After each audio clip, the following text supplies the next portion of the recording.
The risk of failure has made many banks leery of making new loans to small business owners, and so in western Massachusetts, some of the owners have been forced to be very creative. Here's ABC's Bob Jamieson.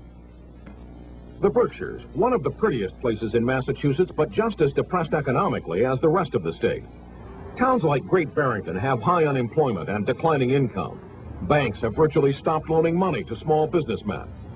So how would deli owner Frank Tortoriello finance his move across Main Street?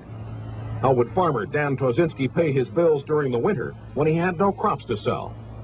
In the best tradition of Yankee ingenuity, these and other small businessmen in the Berkshires created a unique response to the hard economic times. They created their own money. Frank Tortoriello issued deli dollars. Customers who pay him $8 get a certificate worth $10 in food from the deli at a later date. Dan Tozinski issued farm dollars. We replaced George Washington with a head of cabbage. We said, in farms we trust. For $9, Tozinski sold a certificate worth $10. Residents who bought the farm dollars last year can now redeem them at Tozinski's market for his produce and plants. They got what amounts to 10% interest for waiting.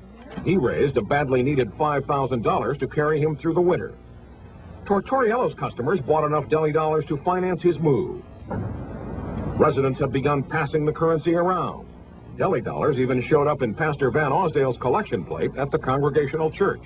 They all have the same problems, and economically and whatnot, and they all wash each other's hands.